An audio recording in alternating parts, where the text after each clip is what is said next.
You're watching Car Nitty. My name is Mizan, and today I've got the first car at the private BMW collection I showed you guys around. Now, this is an E31 840 Ci Individual, and this car's got a lot to talk about, so why don't we get into that now. In my previous video, I spoke a lot about the E31's history. The reason for that is he had 5 of those cars. So I really drilled down into this particular car more than any other car in the entire unit. And for that reason, I'm not going to bore you and repeat myself, especially because a lot of you will have watched that video and I don't want to repeat myself. So in this video, I'm mainly going to talk about things to know about if you're looking to buy one, both from a collector's perspective and as someone who's going to buy one and drive it regularly on the weekend. Let's now talk about price. You can pick up an 840 or an 850 from as little as £10,000 all the way up to £35,000. Now, the low end of that price is obviously going to give you a higher mileage car, and it's also going to give you a bit of work needed to it. It's going to need some TLC. But if you buy at the high end of that price point, you're going to buy one that's in very, very good nick, had all the work done, and one that you can already drive and enjoy. This particular car will be placed in the high end of the bands I've just mentioned. The reason for that is it's got fairly low mileage. It's only got just over 80,000 miles for a 1998 model, and on top of that, it's an individual car. And when I say individual, we're talking about the color here. It's called Santorini Blue 2, and this is not a regular color. The original customer who bought this back in 1998 spec'd this as an option, and it would have cost him a fair amount too. There's only 3 of these in right-hand drive as well, so that's why they're even more special. This car is pushing 286 brake horsepower and 400 Newton meters of torque from a 4.4 litre naturally aspirated V8 engine. This particular block is called the M62 engine. This car is paired with a 5-speed automatic gearbox, and it sends its power to the rear wheels via an open diff. Now, by modern standards, that's not that fast, but we have to remember back then, this would have been the pinnacle of a performance car. And even then, it's not really a performance car, is it? It's a GT car. It's meant to get you from A to B in comfort and at a good pace.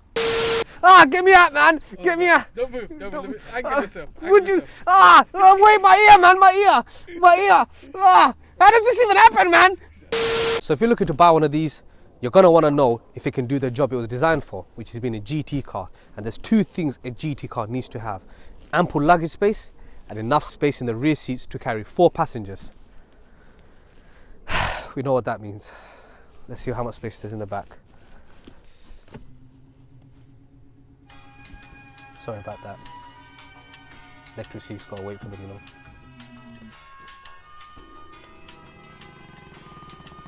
Sorry. I think we're done. Is that it?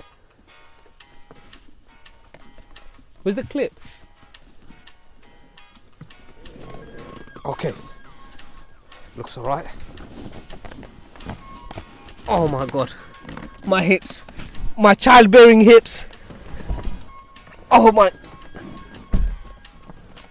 Alright, can you please adjust the seat so if a normal person was sat? Are you gonna do your seating position? No, don't get in. No, you're not allowed to get in.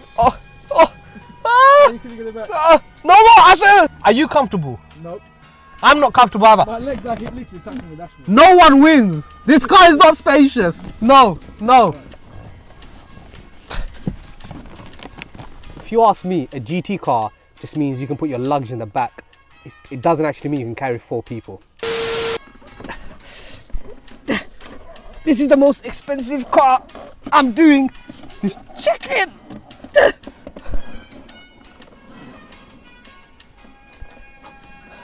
I don't know if I've got the money to pay if I break this car. I think I can fit. I know I fit, but I'm not paying him. I'm not breaking it and then paying him. My bum! So before we go for a drive, there's a few things I want to know. The first thing is, this car has got a sunroof, but have you noticed that it's body coloured and it's not glass? That was a thing back in the days. Nowadays they're all glass, but back then you would have it body coloured, which I think is quite cool. Another thing is, this car's got pop-up headlights. Now you might be wondering, can you have this car stationary with the headlights popped up? The answer is yes, and you can do it without having your actual headlights on. So this is what you got to do. You get the key, put into ignition 1, and with the headlight switch, you go up, down, up, down, up. 2 hours later. Down, up, down, up, down, and up. And you take the key out. Damn it! So first thing is ignition on 1. Yep. Now this has to be done 6 times, and as you're doing it, it has to pop up with it. So on the 6th time, you leave it up, you take the key out, and look at that. You can now take stationary shots of the car with the headlights open. Looks a bit weird with the headlights up with the lights on, right? But yeah, let's now go for a drive. So guys, you now join us in the 840. I want to give a nice, warm, official welcome to Sawa. So Sawa has technically been on the channel already, but that was more of a cameo. This is your first proper appearance, and he's the owner of that beautiful collection. And before anyone asks, I don't know where it is. He kidnapped me and took me there, so don't ask. Yeah, this is one of your favorite E31s. I mean, this is the one that you said that you're probably never going to sell. Yeah, pretty much. Mainly because the color. Yeah. One of the later late models. Yeah, 1998. Correct. The last model being in 1999. Yeah. And obviously you get the whole individualness in terms of like the EDC, the sports heated seats. For those that don't know, EDC basically means adaptive suspension for BMWs. So on a 1998 car, we've got adaptive suspension, we've got heated seats. It's got so many gizmos that even a modern car doesn't have.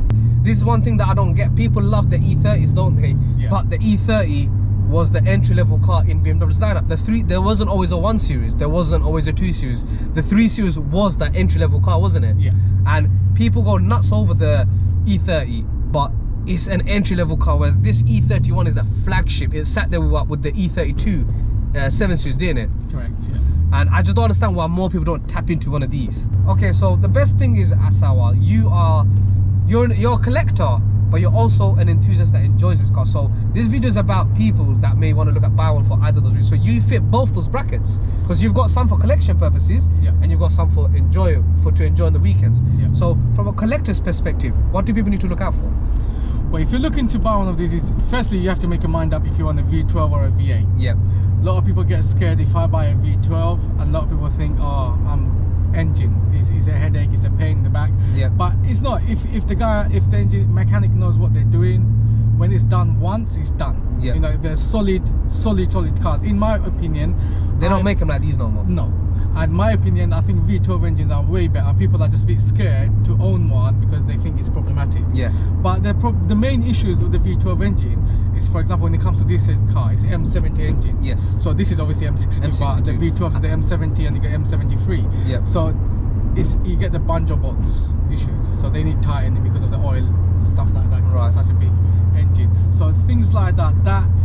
These are the little nuances. Stuff. Yeah. But it's actually a really proper. That's a proper engine. It's a proper car, man. Like, so when that car was drawn in the factory, it was designed as a V12. Correct, yeah. It was designed. The V8 is the base engine. Let's be honest. You're not gonna get a 3-litre straight 6 in a big heavy car like this. I mean, I don't even know how much this car weighs, but well over 2 tons. I mean, probably closer to 2.5 ton. Yeah.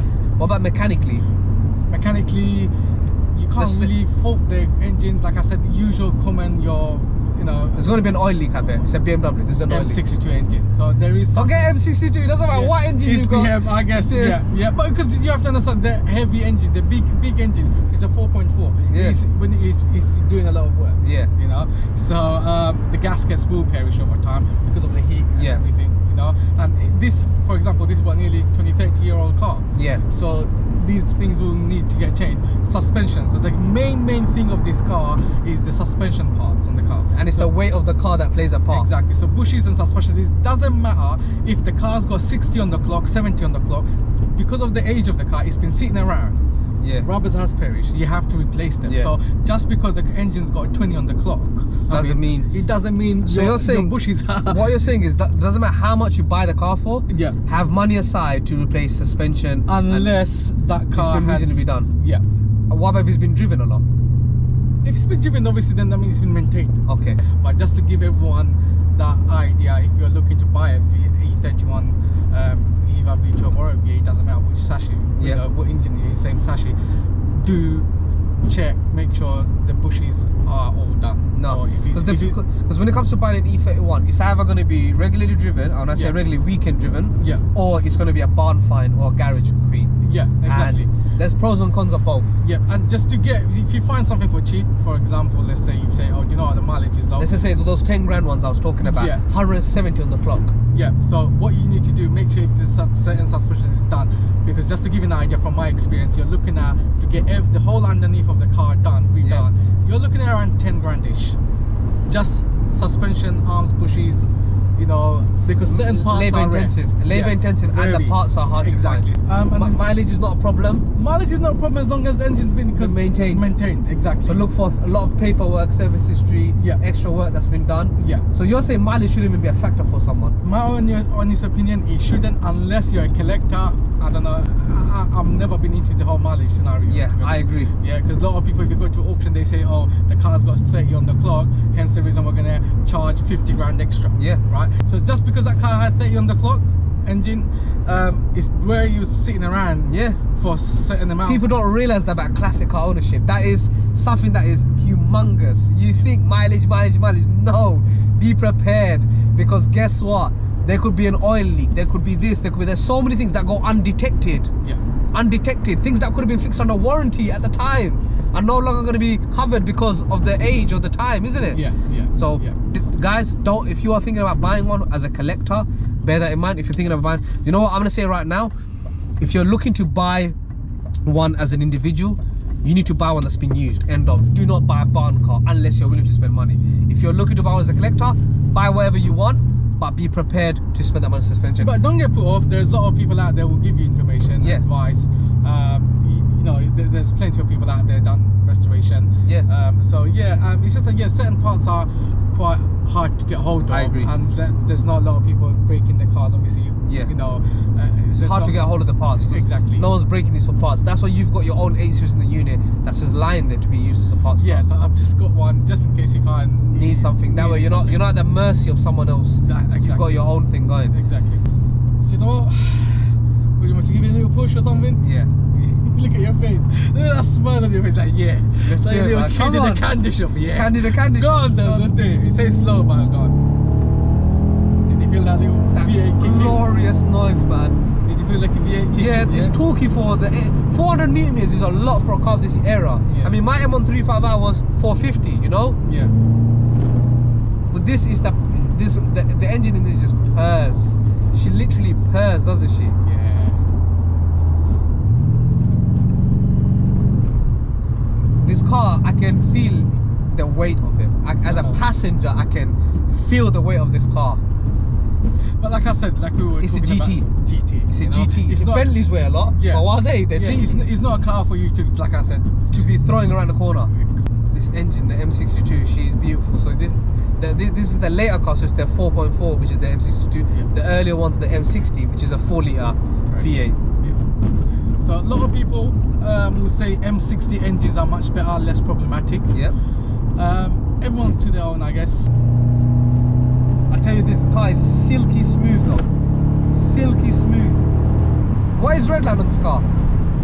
6,000. 6,000 RPM. But you can hit the limit. It's not like a modern car where it will stop there. No. That's quite a low red line, isn't it, for NA lamp, isn't it? It goes to about 7. You can push it to 7. It will hit into red line. Yeah.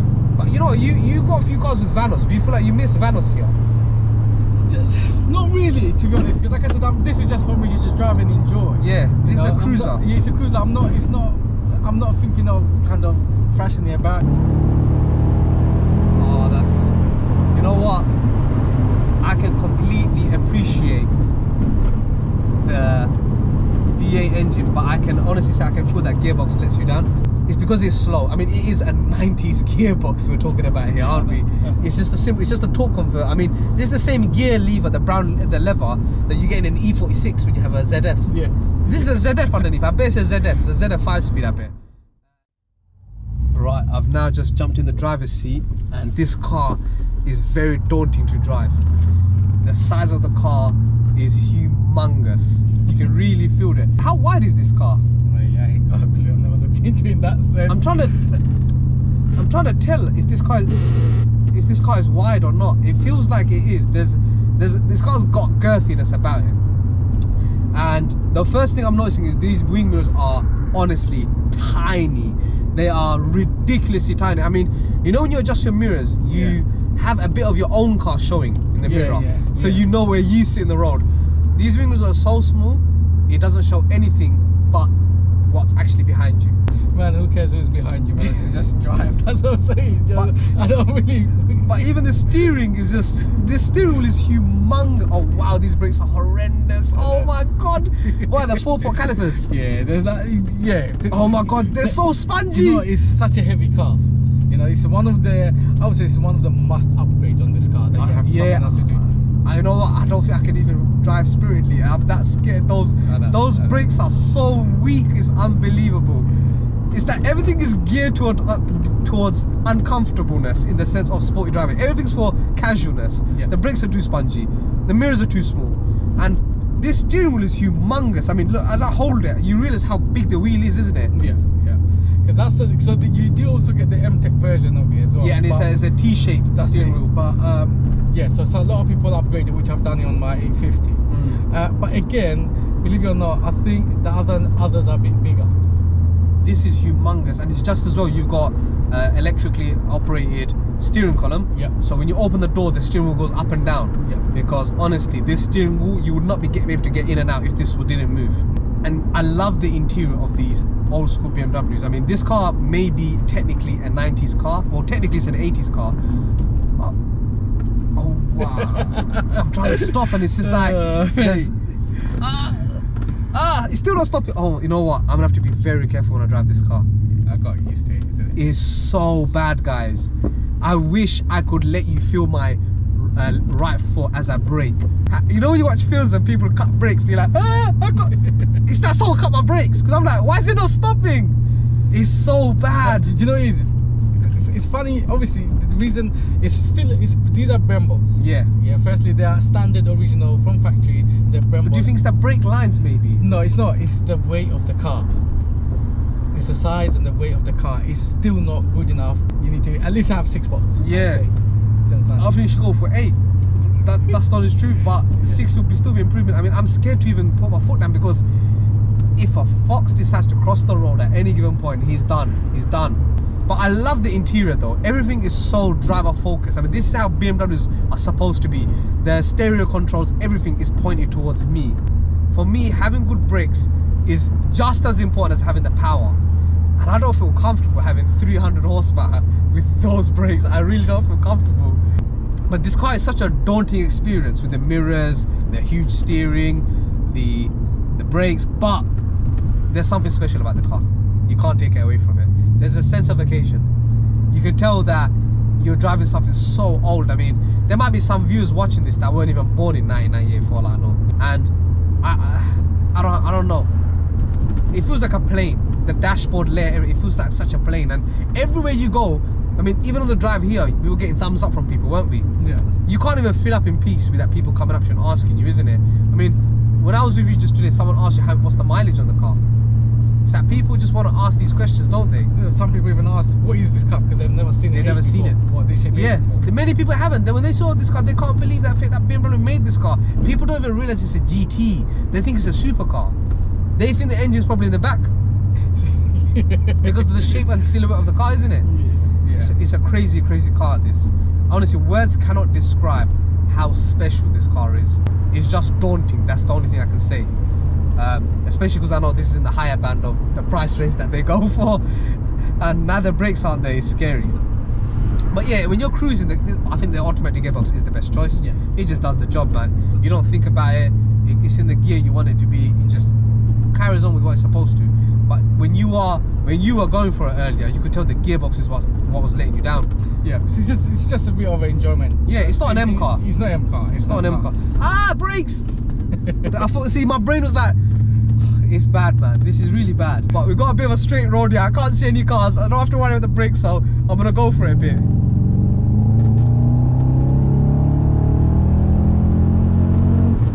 Oh my god, it feels so much better when you're in the driver's seat rather than the passenger.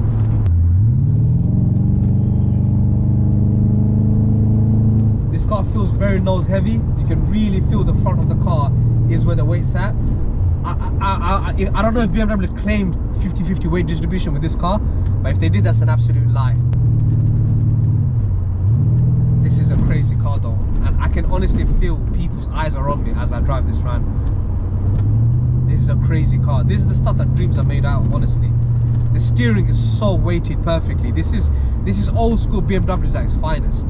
I can't believe it's got adaptive suspension on a car like this. I mean, there's E9. I know that when you're buying an E92 M3, it's very hard to get EDC because the adaptive suspension is one of the main options on a E92 M3. You've got it on a bloody 8 Series from the 90s. What a crazy thought. This car is honestly special. It drives special, it feels special, but it makes me want to myself, and I'm going to say that in the nicest way possible. Those brakes are really bad, and I hope that Sauer gets these fixed. But apart from that, this car is a dream. It's honestly a dream. If you're looking to buy one as a collector, guess what? This car is going to go up in value because just look at it. It just looks the part. Like it's a Batman car. What can I say? It's a Batman car. But in terms of buying one for the weekend, you're going to get stopped at petrol pumps. People are going to be throwing thumbs up to you like you're in in-betweeners. Okay, so there's wood, there's trees everywhere, guys. Just listen. The way that just echoes. This car is honestly amazing. They really don't make it like this anymore. There's so much thinking when you know your brakes isn't good. You're so much thinking. You're always analysing, always assuming the worst. And remember this, the hotter they get, the less effective they're going to be. And it's so tempting to just redline it because it sounds glorious. I mean, look, a guy on a scooter with his child. You're going to be done for manslaughter.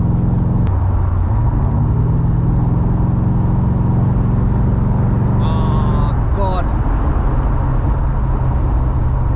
This is what this car's about though, isn't it? These kind of roads. Perfect open road. Look at that. This is the perfect road. And there's just bushes on both sides echoing. And I don't think I've seen a single car yet. Oh, listen. And I'm so down. This is about 1500 RPM. This car starts singing from so low down, doesn't it?